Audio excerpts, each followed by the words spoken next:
With the election just a few weeks away, I know the push is on in Illinois to get supporters of the Second Amendment to make their voices heard and do what they need to do to make sure they can get concealed carry finally on the books. You have been one busy person.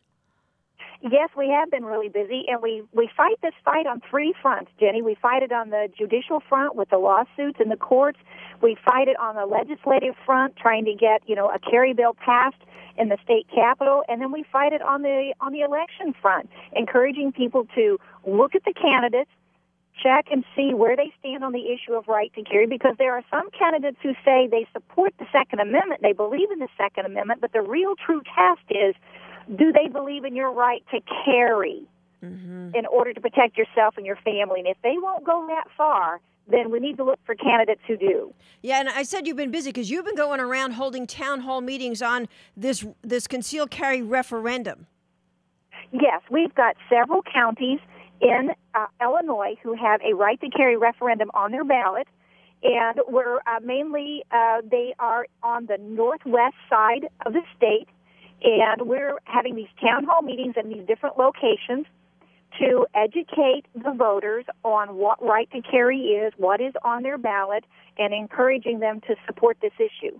And really, when you look at the referendum, it's about putting pressure, is it not, on the legislature and to let these lawmakers know, hey, we put you there for a reason and do what we ask you to do?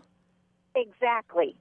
And what we've got with these locations is that we have the Mississippi River right beside these locations. And across the river, people are legal to carry. They come home to Illinois, and they're not. They see that it's working in across the river. They don't understand why Wisconsin to our north, Iowa and Missouri to our west, people are enjoying the constitutional right to carry. But here in Illinois, that right is still being denied to us.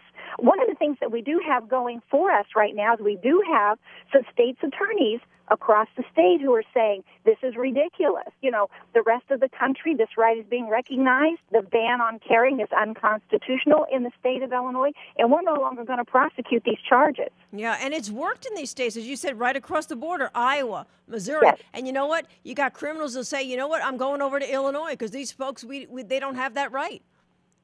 Exactly, and a lot of people work across the state. They shop across the state line. They do all these things, and when they cross the state line over to these other states, they can, have a loaded firearm on their person or in their vehicle to protect themselves with. But coming back across that state line, you have to stop. You have to unload your firearm. You have to completely enclose it in a case. You have to render yourself a potential victim just to come back into Illinois. And they've grown weary of, basically it's the Chicago politicians who are holding out on this issue, and people have grown weary of trying to do this, so they're starting to put this initiative on their individual county ballots. How has the turnout been at these meetings? It's tremendous. Over the past few years, we've been doing these town hall meetings, and people are now that Illinois is the only state left, and that's kind of gotten some media coverage that we're only state left, now we've got a growing interest, and we have so many more women, especially, coming to our meetings. The one last night, a tremendous turnout of women who are now becoming familiar with the issue, and they're seeing an injustice of how just across the river, their family and friends who live just across the state line can enjoy this right and have their right respected and protected, but here we're potential victims everywhere we go. And they're not happy with this because they want the equal right to choose, just like women across the nation. And just like you, they don't want to be a victim, but here you are. You have a firearms license. You were concerned for your safety, but you can use it in Illinois. I cannot use it here. Here at home, where I should be the safest, I am denied that right. Mm-hmm. Now, when you look at this referendum, how many counties are we talking about? Well, at this point, we've got probably 7 or 8 counties along the western part of the state that have this referendum on their ballot. And along with the referendum, as you were talking about, when you look at Chicago and what goes on and what they do to make sure that people don't have the right across the state, you're talking about the legislature. Last year, the concealed carry bill was short by 3 votes. So again, your message to folks out there about why they need to make sure they put the right people in the legislature to get this on the books once and for all? Right. If we, like I said, we fight this on three fronts, but really the key one is the election front.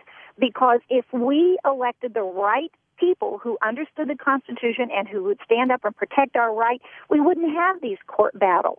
We wouldn't have the battles in the legislature that we do, because we would have people elected who understand the importance of respecting our Second Amendment right. So I tell people, like last night in our town hall meeting, I said the most important battle we fight is on the electoral front, and that rests in your hands. That part of the battle is up to you. When you go into the ballot booth, the voting booth on November the 6th, that is up to you.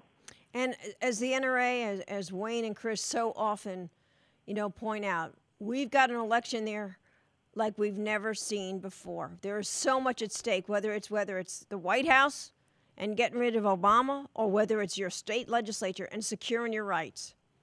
This is one of, I think, the most important election of my lifetime and for generations, because this particular election could absolutely change the very fabric of our country, the very foundation of the freedoms that we have established here are at risk. And I think that this particular election, we are encouraging people, you've got to get out and vote, you've got to have your voice heard, and you've got to look for those individuals who understand the Constitution and will stand up and defend it. And if they don't make their voices heard, they only have themselves to blame. That is right. We've got so much at risk, so much at stake at this point that one of the key points we're saying is, please understand the issues, do your homework on the the candidates that are running, and get out there and vote, and make sure your family and friends do also. Valinda, you look at how long you've been fighting this fight. Do you find yourself day after day saying, how the heck has it been that we've waited this long and we still don't have concealed carry on the books? There are times maybe when I get a little, physically tired, and I will have those moments and I think, what are we doing? Why is this not working? But I know that we have made progress every single day of this fight, because when we started this back before, people had no idea in Illinois that other people had the right to carry. Mm-hmm.